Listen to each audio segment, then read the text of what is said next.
Hello friends, this is Pradeep Singh and you're watching me on my YouTube channel that is Reasoning Ace।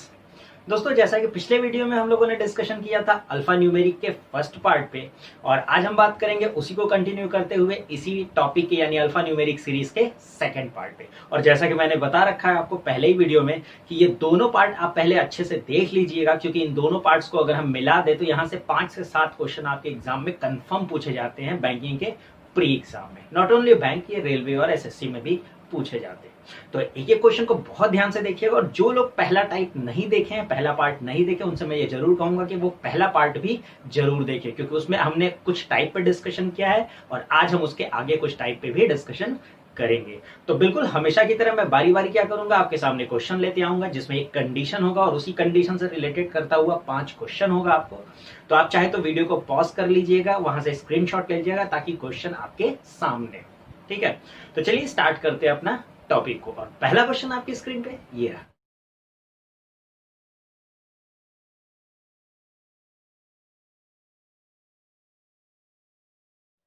दोस्तों, जैसा कि आप condition में देख रहे हो, हमें यहाँ पे क्या है, पहले ये 5 नंबर्स दिए हुए हैं। ठीक है, इन 5 नंबर के ही बिहाफ पे हमसे क्वेश्चन पूछे गए हैं। करीबन 5 क्वेश्चन आपसे यहाँ पे पूछे जाते हैं। तो ऐसे क्वेश्चन आपके प्री लेवल एग्जाम में आरआरबी, पीओ और क्लर्क के प्री में जरूर पूछा गया है, और कोई भी बैंकिंग के प्री में जरूर पूछा गया है। ये जितने क्वेश्चन मैं कराता हूँ, चाहे पिछले पार्ट में कराया है या आज करा रहा हूँ, ये सारे प्रीवियस ईयर में आए हुए क्वेश्चन है, इसलिए बहुत ध्यान से वीडियो को देखिएगा, और ऐसे क्वेश्चन आते भी हैं एग्जाम में। ठीक है, तो चलिए आते हैं इसके सोल्यूशन पे। तो जैसा कि पहला क्वेश्चन हमसे कह रहा है कि the product of first and third digit in which of the following number is second highest. ठीक है, कह रहा है कि पहले डिजिट और तीसरे डिजिट का जो प्रोडक्ट यानी गुणनफल है, वो नीचे दिए गए किन नंबरों में से किस नंबर का सेकंड हाईएस्ट है। ठीक है, और हमें ऑप्शन में 5 नंबर्स दिए हुए हैं। ठीक है, तो बहुत इजी, आपको आई होप समझ में आ गया होगा। हमें सिर्फ क्या करना है, इन जो नंबर्स हमें दिए हैं इनके फर्स्ट और थर्ड डिजिट को मल्टीप्लाई करना है, और कौन सा सेकंड हाईएस्ट है, बस यही करना है। बहुत इजी होता है। तो यहाँ 3 और 5 है, तो ये 15 हो गया। ये कितना हो गया, 15 हो गया भाई। 3 5 15 हो गया। यहाँ 5 और 1 है तो ये 5 ही रहेगा। यहाँ 4 और 2 है तो ये कितना हो जाएगा, 8 हो जाएगा।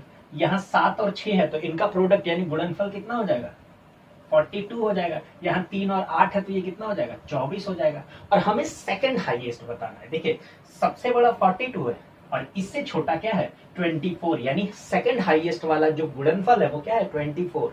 तो कौन से नंबर से आया है, 348 से ना आया है। क्लियर है, तो हमारा करेक्ट आंसर क्या मिला, वो नंबर कौन सा था, सेकंड हाईएस्ट, जिसका प्रोडक्ट सेकंड हाईएस्ट है। तो वो नंबर कौन सा है, 348 होगा। क्लियर है, उम्मीद करेंगे समझ में आया होगा। बहुत इजी यार, ये सब क्वेश्चन सेकंड्स में आपको करके खत्म करने हैं। मैं यहाँ लिख रहा हूँ, आपको एग्जाम में लिखना नहीं, आप स्क्रीन पे देख के सॉल्व कर सकते। ठीक है, चलिए आते हैं इसी के सेकंड क्वेश्चन पे।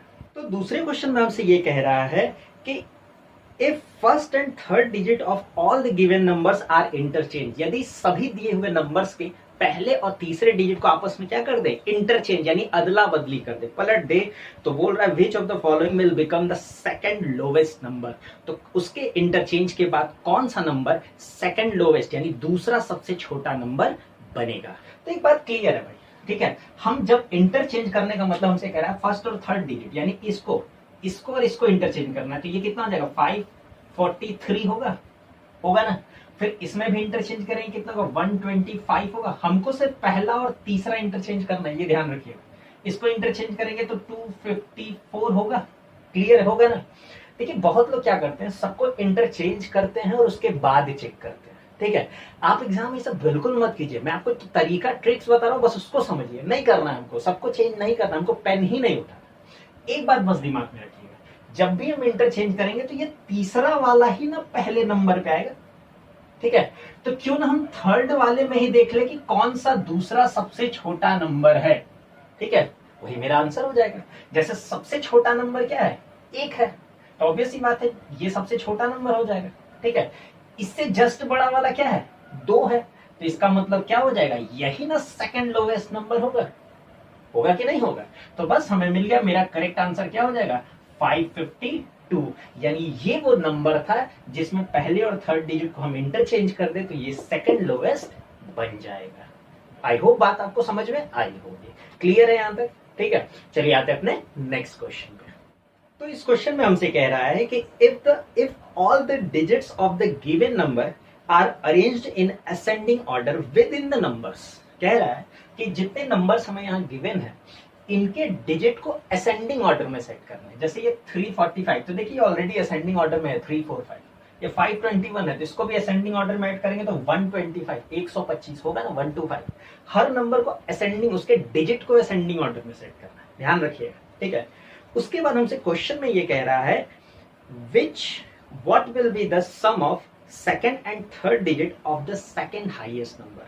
तो जब हम इसको अरेंज कर लेंगे तो इसमें से जो सेकंड हाईएस्ट नंबर होगा उसके दूसरे और तीसरे डिजिट का सम कितना होगा, यानी उनका एडिशन जोड़ना कितना होगा। क्लियर है? तो सबसे पहले क्या करेंगे, सबको हम एक असेंडिंग ऑर्डर में सबको लिख लेते हैं। तो यहाँ 345 है तो देखिए 345 ये ऑलरेडी असेंडिंग में है। क्लियर?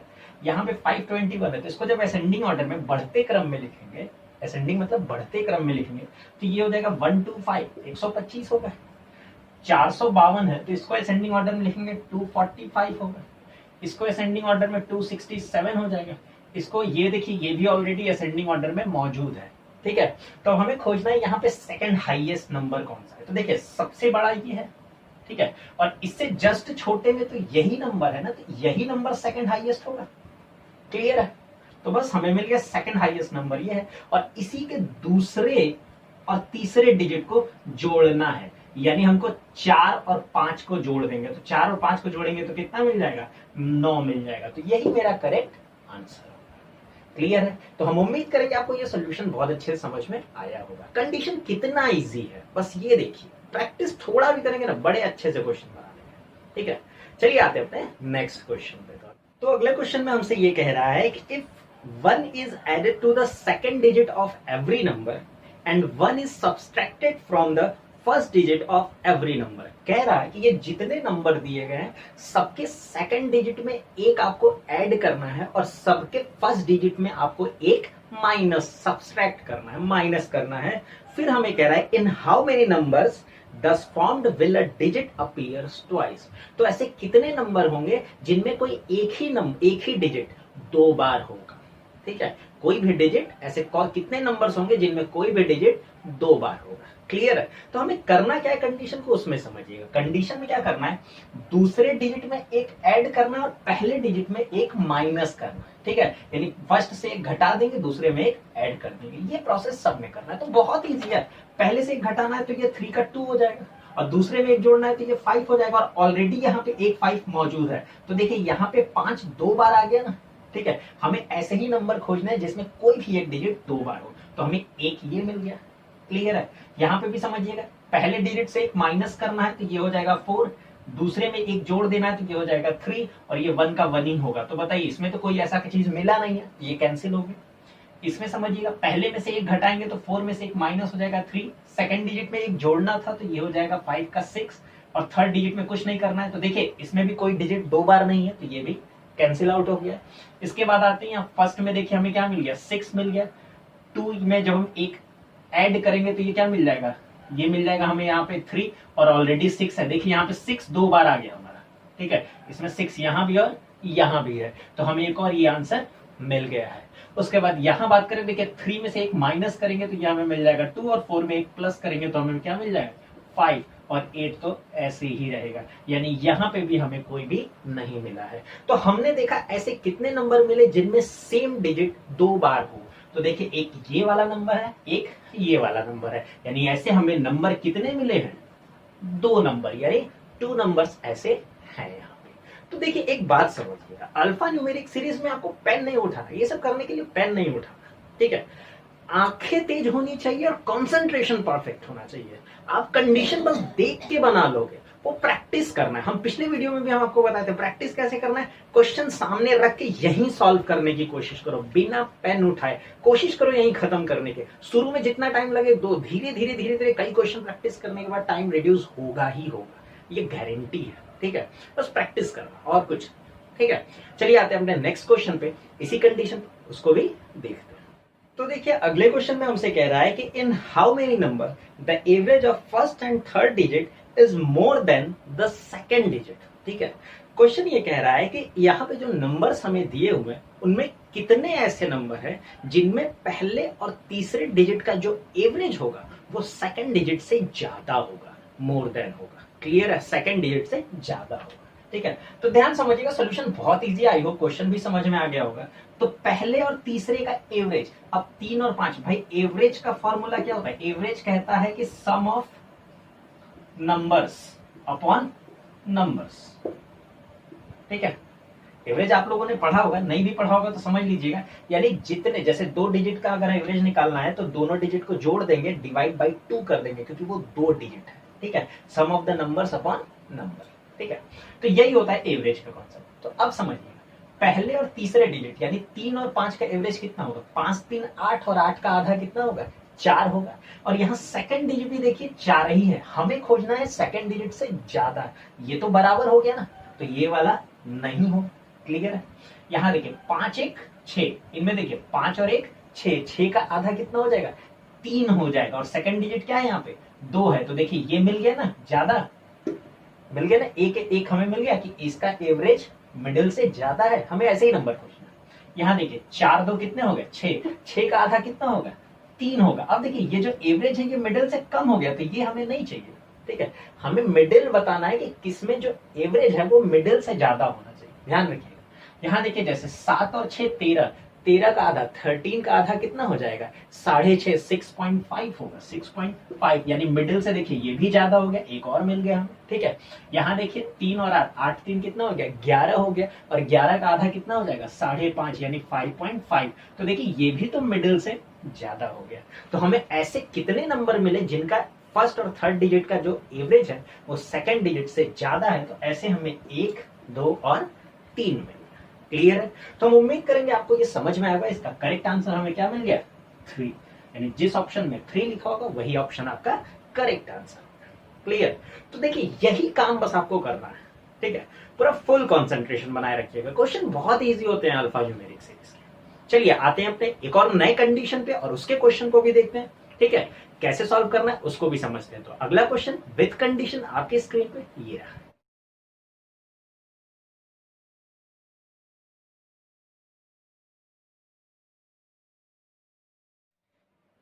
चलिए दोस्तों, अब आते हैं इस टाइप के क्वेश्चन के सॉल्यूशन पे। तो देखिए यहाँ पे आपने देखा होगा कंडीशन में हमें पहले ऐसे कुछ एक बॉक्स नुमा बना था जहां पे हमें 2 रोज दिए थे। पहला रो जो है वो अल्फाबेट्स, ठीक है, MRITBUOSA, ठीक है। और दूसरे रो में कोड, यानी हर अल्फाबेट का अपना एक कोड दिया है। जैसे M का कोड 5 है, R का कोड 8 है, I का परसेंटेज, T का 9, B का @ U का एंड, O का 6, S का 2, A का हैश। तो ये हमें हर अल्फाबेट दिया है और हर अल्फाबेट का कोड दिया है। इसके अलावा आपने देखा होगा नीचे 3 कंडीशन और दी गई है, ठीक है। जहां पे मैं शॉर्टकट में कंडीशन आपको समझा के लिख भी दे रहा हूं। तो यहाँ पे पहली कंडीशन देखिए तो वहां लिखा हुआ है कि first letter is consonant and last letter is also a consonant, then both code will be interchange. कहने का मतलब है कोई वर्ड दिया होगा और ध्यान रखिएगा अगर उस वर्ड में पहला लेटर एक कॉन्सोनेंट होगा और आखिरी लेटर भी एक कॉन्सोनेंट होगा तो दोनों के जो कोड होंगे वो बदल जाएंगे। यानी पहले वाले का कोड लास्ट पे चला जाएगा और लास्ट वाले का कोड फर्स्ट पे आ जाएगा, ठीक है। चलिए अब ये क्वेश्चन पे ज्यादा बेहतर और समझ में आ जाएगा। अभी एक ओवरव्यू ले लेते हैं। सेकंड कंडीशन हमसे कह रहा है कि first letter is vowel and last is consonant. अगर कोई वर्ड ऐसा हो जिसमें पहला लेटर एक वोवेल हो एंड लास्ट लेटर एक कॉन्सोनेंट हो, तो कह रहा है both coded as vowel code. तो ये पहला और अंतिम दोनों का जो कोड होगा वो इसी वोवेल वाले का ही कोड होगा। ध्यान रखिएगा इसी दोनों जगह हम क्या करेंगे, इसी वोवेल वाले का ही कोड लिखेंगे। क्लियर है। चलिए थर्ड कंडीशन पे आते हैं, ठीक है। थर्ड कंडीशन भी हमसे कह रहा है कि if first letter is consonant and last letter is vowel. कह रहा है कि अगर पहला लेटर एक कॉन्सोनेंट हो और लास्ट लेटर एक वोवेल हो, ठीक है। अगर पहला लेटर एक consonant and last is vowel तो दोनों की जगह पहला और लास्ट दोनों को हम किस कोड से लिखेंगे, डॉलर के कोड से लिखेंगे। इनका जो भी कोड होगा हम उसको छोड़ के वहां पे क्या कोड यूज करेंगे, डॉलर यूज करेंगे। क्लियर है ना। अब देखिए ये हमें कंडीशंस दिए होते हैं, इसी के बिहाफ पे हमसे 5 क्वेश्चन एग्जाम में पूछा गया था। तो चलिए समझते हैं। यहाँ पे जैसे पहला क्वेश्चन हमसे यहाँ पे कह रहा है कि what is the code for MIUTA। गौर से समझिएगा, हमको ये दिया हुआ बोला है what is a code for MIUTA, यानी एक वर्ड ऐसा दिया हुआ है और पूछा है इसका कोड क्या होगा। ठीक है, तो हमें जो भी क्वेश्चन में वर्ड पूछा होगा पहले हम ये देखेंगे कि क्या ये वर्ड किसी इन तीनों में से किसी कंडीशन को सेटिस्फाई करता है। ठीक है, तो समझिएगा ये पहला लेटर एक कॉन्सोनेंट है ना, एम, भाई वॉवेल कॉन्सोनेंट तो पता ही है। लास्ट लेटर ए है यानी एक वॉवेल है। ठीक है, यानी पहला consonant and last is vowel. ये कौन सी कंडीशन है बताइए जरा, ये कौन सी कंडीशन है? ये तीसरी कंडीशन है। तीसरी कंडीशन कहती है कि अगर पहला एक कॉन्सोनेंट हो और लास्ट एक वॉवेल हो तो इस केस में पहला और लास्ट दोनों का कोड क्या होगा? डॉलर होगा। यानी हम देखेंगे यहाँ पे पहले की जगह हम क्या लिख देंगे? डॉलर, और दूसरे की जगह हम क्या लिख देंगे? डॉलर लिख देंगे। क्लियर है यहाँ पे? अब समझिएगा कंडीशन जितने दिए हुए हैं वो पहले और लास्ट के लिए दिए हुए। ठीक है, बीच वाले के लिए कोई कंडीशन नहीं दिया, तो बीच वाले का जो कोड होगा भर दीजिए, कोई चेंज नहीं करना है। जैसे आई है तो आई का कोड क्या होगा उसी सीक्वेंस में लिखिएगा, आई के नीचे आई का कोड लिखिएगा, यू के नीचे यू का कोड और टी के नीचे टी का कोड। तो देखिए हमें ये आंसर हमारा मिल गया कि डॉलर परसेंटेज एंड $9। तो यही होगा हमारा करेक्ट आंसर। ठीक है, आई होप आपको ये प्रोसेस समझ में आया। हम क्या करेंगे, सबसे पहले देखेंगे ये कौन सी कंडीशन को सेटिस्फाई करता है, उसके हिसाब से हम इसको आंसर करेंगे, चेंज करेंगे। क्लियर है यहाँ पे? ठीक है, अब सवाल ये है कि इतना करना होगा? नहीं, मैंने क्या बोला, आपकी आंखें अच्छी होनी चाहिए और फुल कॉन्सेंट्रेशन। ठीक है, समझिएगा कंडीशन हमारे दिमाग, हमने क्या करना है एग्जाम में, शॉर्टकट में बस ऐसे नोट कर लेना है ये कंडीशन को शॉर्टकट में, क्योंकि बार बार हम कंडीशन पढ़ के टाइम वेस्ट नहीं करेंगे। शॉर्टकट में हमने कंडीशन को एक नोट कर लेंगे अपने रफ शीट पे, ये नहीं लिखेंगे, ये तो स्क्रीन पे ही रहेगा सिर्फ कंडीशन। ठीक है, जैसे ही हमने, अब इसको हम क्वेश्चन पढ़ते हैं कि इसका कोड हमें निकालना है, तो हमने इसको, अब देखिए इसको लिखना नहीं, स्क्रीन पे हमें समझ में आ गया पहला कॉन्सोनेंट लास्ट वॉवेल। तो पहला कॉन्सोनेंट लास्ट वॉवेल यानी कंडीशन नंबर 3 फॉलो करता है। कंडीशन नंबर 3 फॉलो करता है जिसके हिसाब से बोला गया है कि पहला और लास्ट दोनों क्या होगा? डॉलर होगा। तो हम क्वेश्चन सॉल्व नहीं करेंगे, सीधे ऑप्शन पे आएंगे और ऑप्शन में देखेंगे कौन सा ऐसा ऑप्शन है जहां पे पहला और लास्ट दोनों डॉलर है, हम उसी को टिक करेंगे। अगर एक ही ऑप्शन होगा तो वही आंसर होगा। ठीक है, लेकिन हो सकता है एग्जामिनर कंफ्यूज करने के लिए आपको दोनों ऑप्शन देगा। ठीक है, दो ऐसे ऑप्शन दे देगा जिसके पहले और लास्ट में डॉलर है, तो क्या करना होगा आपको? बस बीच वाला मैच कराना है। बात समझ में आ रहा है? बस उस केस में क्या करिएगा, बीच वाला मैच करा लीजिएगा। तो इसको भी लिखने की जरूरत नहीं है, बीच में क्या दिया है? IUT यानी परसेंटेज एंड 9। क्लियर है? यानी डॉलर और डॉलर के बीच में क्या होगा? Percentage and 9। वही मेरा ऑप्शन टिक, टिक करके आगे बढ़ जाइएगा। बात समझ में आई ना? तो यही थॉट प्रोसेस आपका एग्जाम में होना चाहिए। इससे क्या होगा, आपको क्वेश्चन लिखना नहीं होगा, आप क्वेश्चन मेंटली यहीं पे खत्म कर दोगे। ठीक है, बस कंसंट्रेशन अच्छे से, प्रैक्टिस अच्छे से। ठीक है, चलिए आते हैं इसी के अगले क्वेश्चन पे। तो अगले क्वेश्चन में हमसे कह रहा है what is a code for BTIRSM। हमें एक वर्ड दिया है सेकंड क्वेश्चन जहां बोला है BTIRSM। तो अगेन हम क्या करेंगे, पेन नहीं उठाएंगे, ये तो हमारी स्क्रीन पे होगा ना, हम सिर्फ ये देखेंगे कि ये कौन सी कंडीशन फॉलो कर रहा है। तो देखिए पहला कॉन्सोनेंट और आखिरी कॉन्सोनेंट, ध्यान से समझिएगा, पहला कॉन्सोनेंट आखिरी कॉन्सोनेंट यानी पहला और लास्ट दोनों कॉन्सोनेंट, कंडीशन नंबर 1। क्लियर है ना? तो हमें पता है कि इनमें अगर दोनों कॉन्सोनेंट होता है तो दोनों के कोड आपस में बदल जाएंगे, यानी लास्ट का कोड यहाँ आएगा और पहला का कोड यहाँ आएगा। ठीक है, तो M का कोड पहले पे और B का कोड लास्ट पे। ठीक है, तो समझिएगा दिमाग में एग्जाम में क्या चलाना है, M का कोड 5 पहले पे आएगा और B यानी B का कोड @ बाद में जाएगा। तो हम देखेंगे कौन से ऑप्शन में पहला 5 और आखिरी वाला @ है। अगर सिर्फ एक ही ऐसा ऑप्शन है तो बिल्कुल आप टिक कर लीजिएगा, लेकिन ऐसे दो अगर ऑप्शन हो गए तो बिल्कुल आपको फिर वही बात है, बीच वाले मैच कराने होंगे ही होंगे। ठीक है, तो बीच वाला एक बार जरूर मैच कराइएगा। तो यहाँ कह रहा है TIRS, तो T का कोड हो जाएगा 9 और I का कोड हो जाएगा परसेंटेज, यानी हम लिख देंगे 9 परसेंटेज।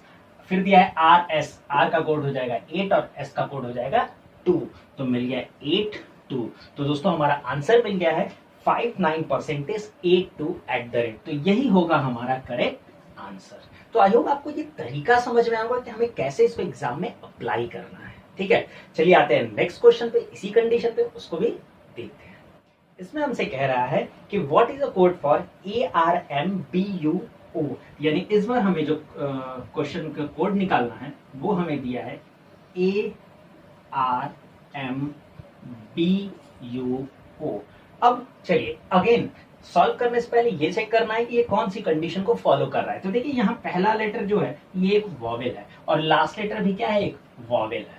ठीक है, यानी फर्स्ट और सेकंड लास्ट दोनों क्या है, वॉवेल हैं। अब मुझे बताइए इन तीनों कंडीशन में क्या ऐसी कोई भी कंडीशन थी जहां पे पहला और आखिरी दोनों वॉवेल हो, तो उसके लिए क्या करना है? ऐसी कोई भी कंडीशन है? नहीं है, ध्यान रखिएगा, नहीं है। ऐसे भी क्वेश्चन आते हैं एग्जाम में जो आपकी किसी भी कंडीशन को फुलफिल ना करे, तो बिल्कुल टेंशन मत लीजिए। कुछ लोग यहाँ सोचते ही रह जाते हैं कि अब क्या करें। ठीक है, तो कुछ नहीं यार, नहीं कंडीशन फॉलो कर रहा है तो और आसान है, जिसका जो कोड है छाप दो। ठीक है, एज इट इज उतार दो, यानी ARM, ए का कोड हो जाएगा हैश, आर का कोड हो जाएगा 8, एम का कोड हो जाएगा 5। क्लियर, उसके बाद कह रहे हैं BUO, बी का कोड हो जाएगा @ यू का कोड हो जाएगा एंड, और ओ का कोड हो जाएगा 6। तो हमें आंसर मिल गया #85 @ 6। तो यही मेरा करेक्ट आंसर होगा। तो उम्मीद करते हैं ये भी आपको समझ में आया होगा। चलिए आते हैं इसी कंडीशन के नेक्स्ट क्वेश्चन पे, उसको भी सॉल्व करते हैं। तो अगले क्वेश्चन में हमसे ये कह रहा है कि what is a code for IUBASR।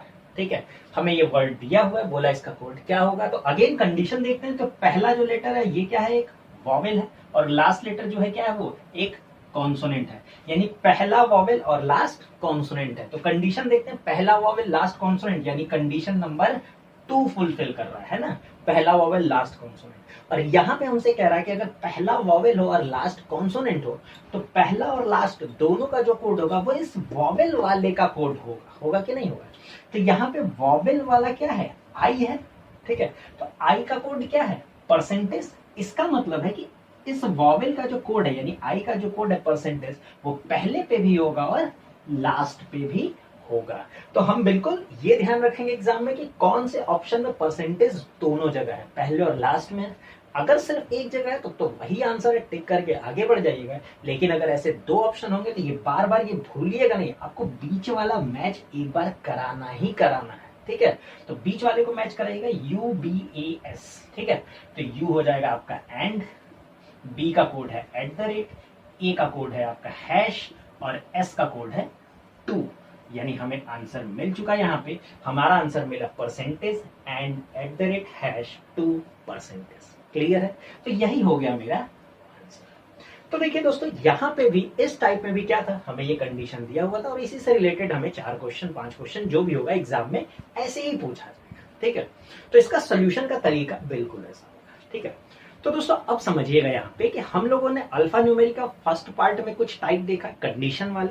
ठीक है, आज भी हम लोगों ने 2 अलग अलग टाइप देखे कंडीशन वाले। ठीक है, कुल मिला जुला के यही टाइप्स हैं जो आपके प्री लेवल के एग्जाम में पूछे जाते हैं। ठीक है, तो अच्छे से प्रैक्टिस कीजिएगा, इस पे बहुत अच्छे से क्वेश्चन लगाइएगा, क्योंकि ये फिक्स है, यहाँ से 5 क्वेश्चन, यानी कोई ना कोई एक कंडीशन कंफर्म एग्जाम में आनी है इतने में से। तो ये तय है यहाँ पे। ठीक, लेकिन हाँ, अल्फा न्यूमेरिक सीरीज में कुछ ऐसे भी क्वेश्चन है जिसको हम मिसलेनियस टाइप कह सकते हैं, जो एक एक नंबर के छोटे छोटे क्वेश्चन आते हैं। ये भी इंपॉर्टेंट है क्योंकि ये अक्सर एग्जाम में पूछा जाता है। ये छोटे छोटे क्वेश्चन है, एक एक नंबर के आते हैं और ये भी पूछे जाते हैं, तो थोड़ा उन पे भी हम कुछ बात करते हैं। तो चलिए आते हैं अपने नेक्स्ट क्वेश्चन पे। अगला क्वेश्चन आपकी स्क्रीन पे ये रहा।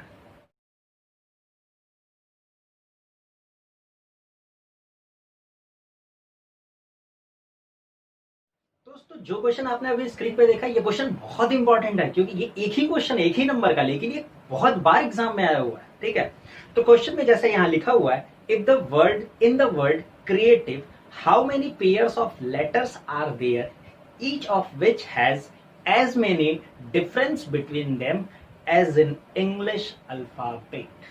ठीक है, कह क्या रहा है, ये क्वेश्चन का पूरा मतलब क्या है, कह रहा है कि एक हमें वर्ड दिया है, वो वर्ड क्या है, क्रिएटिव है। पहले हम वर्ड लिख लेते हैं, वर्ड क्या है, क्रिएटिव। वर्ड हमें दिया हुआ है क्रिएटिव, कह रहा है इस क्रिएटिव में अक्षरों के ऐसे कितने युग्म यानी जोड़े हैं जिनके बीच का अंतर उतना ही है जितना कि अंग्रेजी अल्फाबेट में, इंग्लिश यानी ABCD। ठीक है, कहने का मतलब क्या समझिएगा, पहले क्वेश्चन समझिएगा फिर हम इसका ट्रिक भी बताएंगे। क्वेश्चन ये कह रहा है कि जैसे मान लीजिए यहाँ C है और यहाँ पे E है, तो C से E के बीच में कितने लेटर्स है, यहाँ पे R यानी एक लेटर है ना इस वर्ड में। अब जरा ABCD में भी देखिए, C के बाद D आता है, D के बाद E आता है, ABCD में भी C और E के बीच में एक ही लेटर होते हैं ना। ठीक है, तो इसका मतलब हुआ C से E हमें C और E का एक पेयर मिल गया, क्योंकि देखिए यहाँ पे भी C और E के बीच में एक लेटर है इस वर्ड में भी।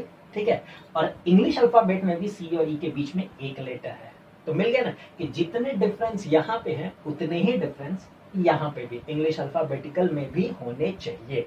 ऐसे पेयर हमको खोजने हैं, क्लियर है ना। अब ऐसे पेयर खोजने कैसे समझिएगा।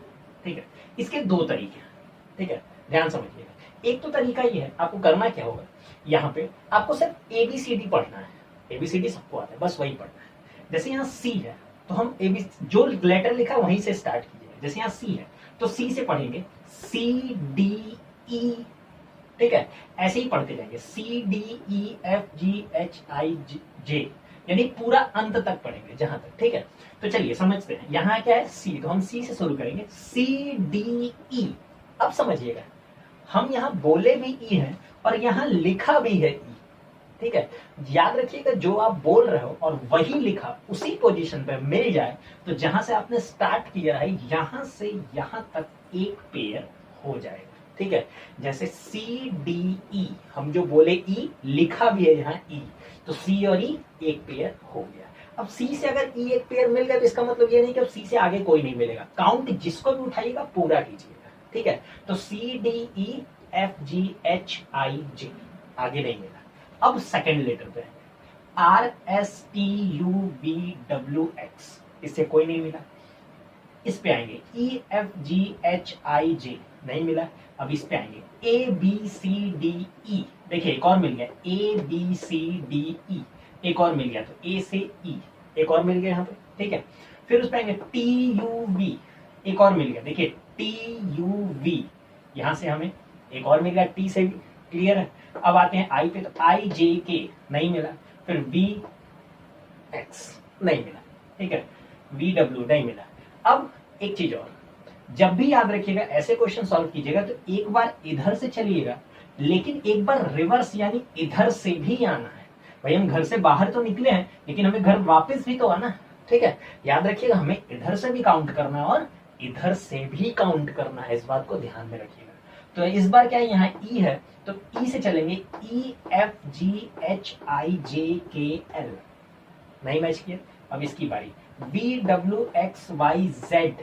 अब एक चीज और, जैसे यहाँ पे Z खत्म हो गया लेकिन दो लेटर तो अभी काउंट करने बचे ना, तो Z पे रुकिएगा मत, Z के बाद वापस चालू कीजिएगा AB।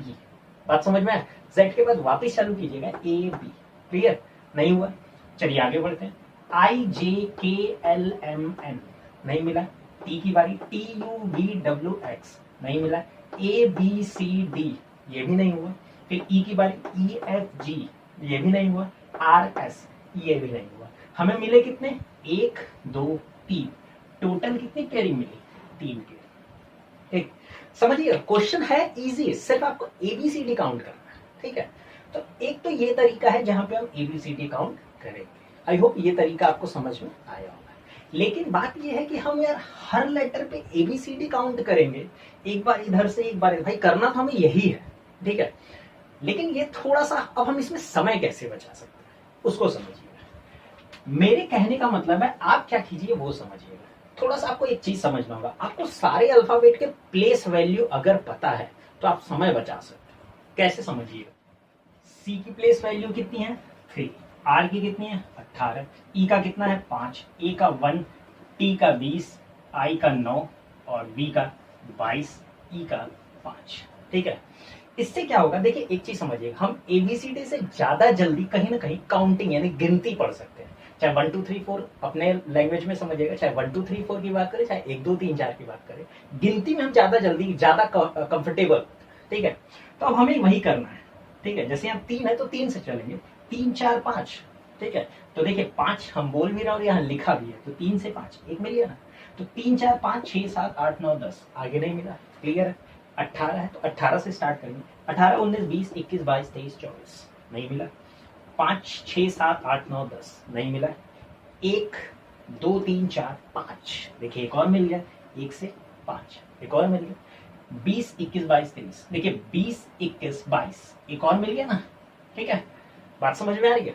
चलिए उसके बाद आते हैं 9 10 11 नहीं हुआ, 22 23 नहीं हुआ। वापस रिटर्न दिया है, सेम वही काम कर रहे हैं, बस एबीसीडी जगह हम गिनती में कर रहे हैं, गिनती फास्ट हो रहा है।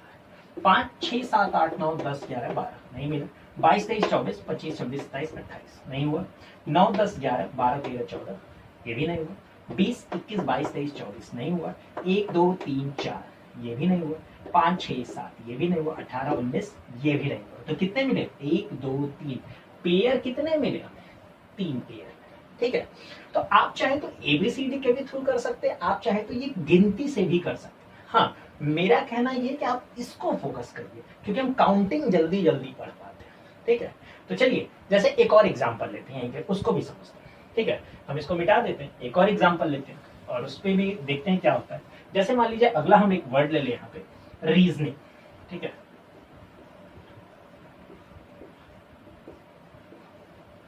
रीजनिंग, ठीक है।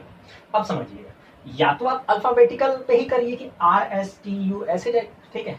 या फिर एक काम करिए, अगर प्लेस वैल्यू याद है तो फिर उससे बेहतर कुछ भी नहीं, ठीक है।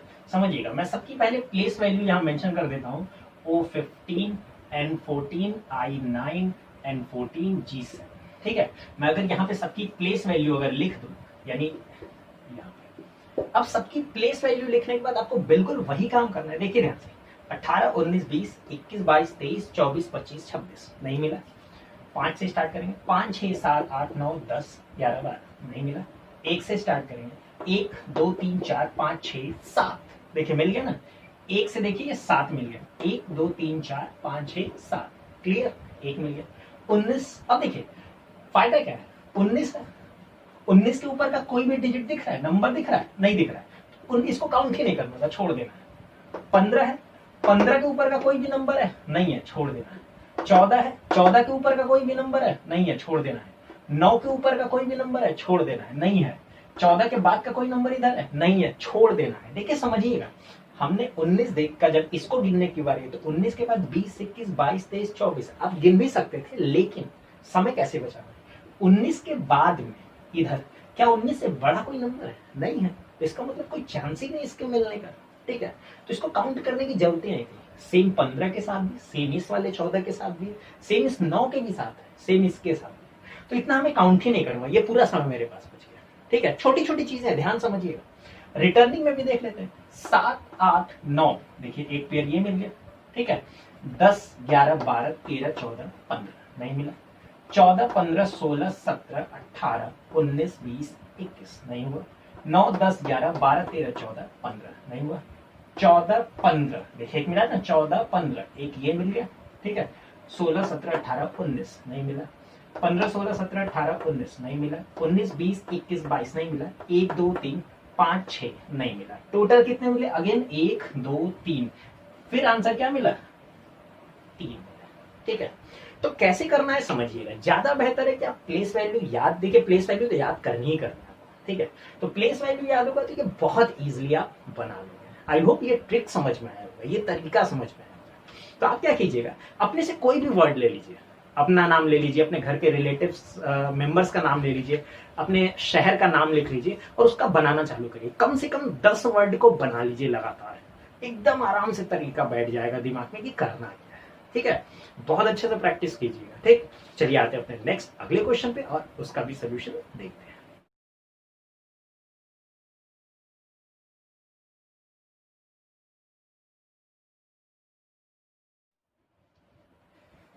चलिए आते हैं अपने अगले क्वेश्चन पे। तो अगले क्वेश्चन में हमको एक वर्ड दिया है, जो हमने वर्ड को यहाँ पे भी लिख दिया है, रीजनिंग इज, ठीक है।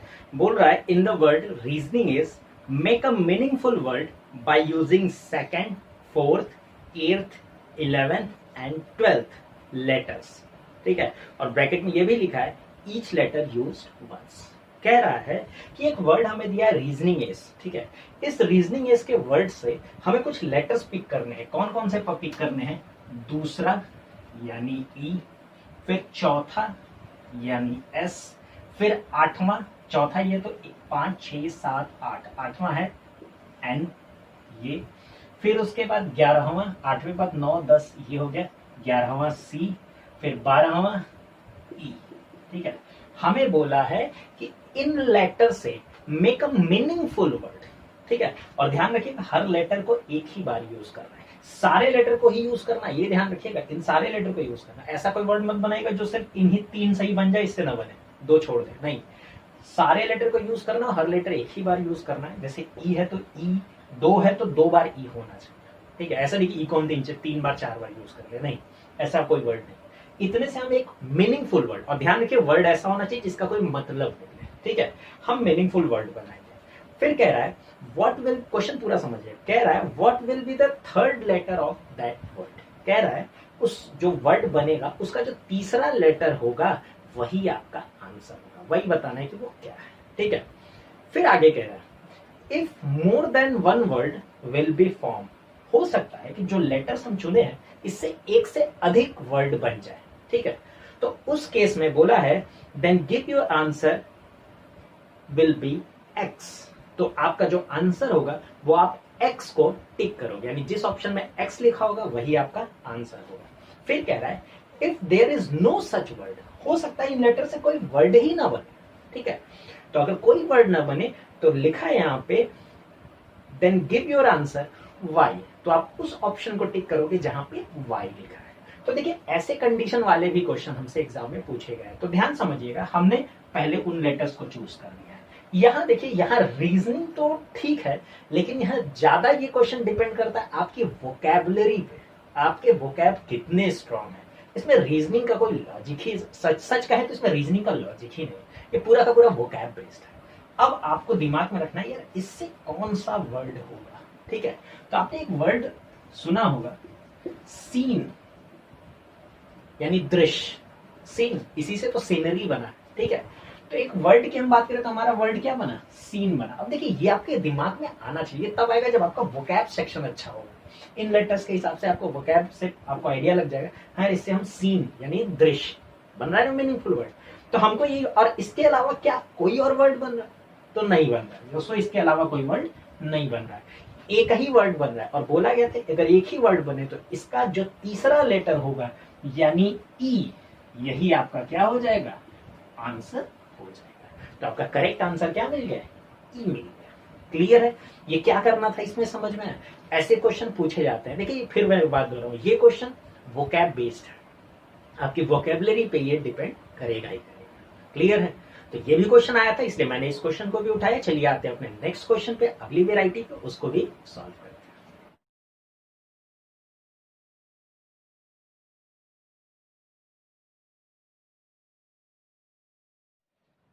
तो आइए दोस्तों अगले क्वेश्चन में हमसे ये कह रहा है कि if the digit of the number, ठीक है, नंबर हमें यहाँ दिया हुआ है, हमने नंबर लिख दिया है 32745889। कह रहा है कि if the digit of a number this are arranged in descending order from left to right. कह रहा है कि इस नंबर का जो डिजिट है इसको डिसेंडिंग, डिसेंडिंग मतलब घटते क्रम में यानी अवरोही क्रम में, हिंदी में समझिएगा, असेंडिंग मतलब आरोही क्रम बढ़ते क्रम, डिसेंडिंग मतलब डिक्रीज घटते क्रम यानी अवरोही क्रम। तो इसको लेफ्ट से राइट अरेंज करना है डिक्रीजिंग ऑर्डर में, ठीक है। डिसेंडिंग ऑर्डर में बोला है how many digits are remain unchanged, तो जब हम ऑर्डर में अरेंज करेंगे तो कितने डिजिट की जो प्लेसिंग होगी वो वही होगी जो पहले थी, वो चेंज नहीं होगी, हमें ये बताना है। तो बहुत इजी क्वेश्चन है। जैसे अगर इन्हीं डिजिट्स को डिसेंडिंग ऑर्डर करेंगे लेफ्ट से राइट में, तो इनमें सबसे बड़ा क्या है? 9 है, तो 9 हो गया। इससे छोटा क्या है? 8 है, तो 8 हो गया। इससे छोटा 7 है, 7 आएगा। अब इसके बाद क्या आएगा? 5 आएगा। इसके बाद क्या आएगा? 4 आएगा। इसके बाद क्या आएगा? 3 आएगा। इसके बाद क्या आएगा? 2 आएगा। क्लियर है? यानी हमने इसको डिसेंडिंग ऑर्डर में अरेंज कर लिया है 9 8 7 5 4 3 2। तो गौर से देखिएगा, ये चेंज हो गया, ये भी चेंज हो गया, ये देखिए ये अपनी प्लेस पे सेम टू सेम है, ये नहीं चेंज हुआ। ये भी देखिए चेंज हो गया, ये भी चेंज हो गया, ये भी चेंज हो गया, ये भी चेंज हो गया। तो कितने नहीं चेंज हुए? बस एक नहीं चेंज हुआ है, यानी 7। तो हमारा करेक्ट आंसर क्या होगा? 1, क्योंकि एक ऐसा डिजिट है जो अपनी प्लेस चेंज नहीं किया, वो उसी जगह पे है। तो करेक्ट आंसर क्या हो जाएगा? 1 हो जाएगा। तो आई होप आपको ये भी क्वेश्चन समझ में आया होगा। देखिए छोटे छोटे ये सब क्वेश्चन है मिसलेनियस के, ये भी लेकिन एग्जाम में पूछे गए हैं, ठीक है। तो ये 1-2 क्वेश्चन आपके एग्जाम में बन जाते हैं, तो बहुत ध्यान से इस पे भी क्वेश्चन जरूर बनाइएगा। चलिए एक और क्वेश्चन है, उसको भी देखते हैं। अगला क्वेश्चन आपकी स्क्रीन पे ये रहा।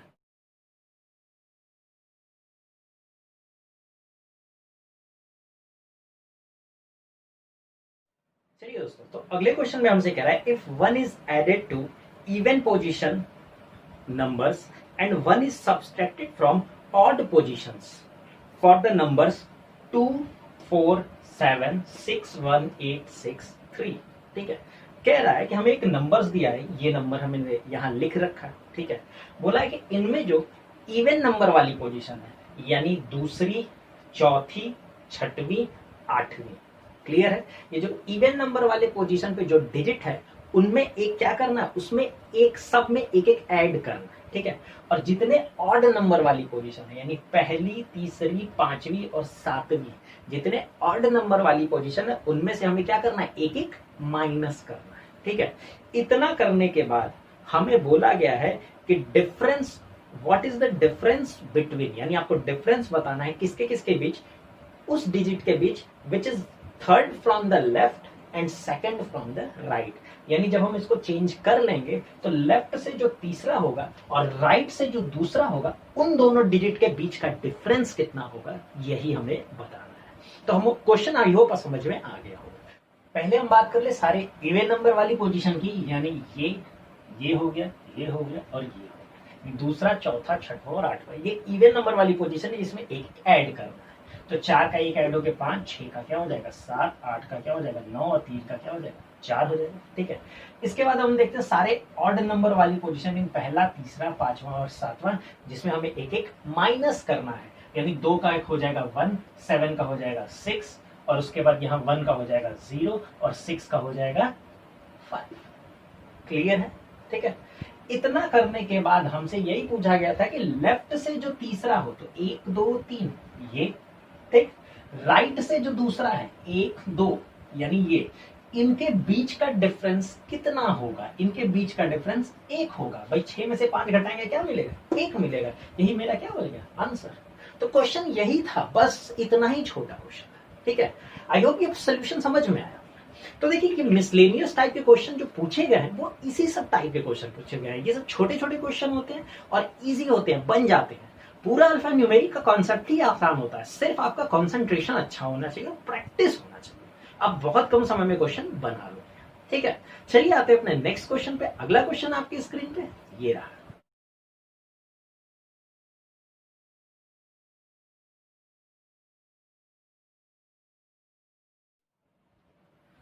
तो दोस्तों अभी जो क्वेश्चन आपने स्क्रीन पे देखा, ये क्वेश्चन मैं आप ही के लिए छोड़ रहा हूं और उम्मीद करूंगा कि इसका जो भी आंसर होगा आप हमें कमेंट बॉक्स में जरूर रिप्लाई करोगे।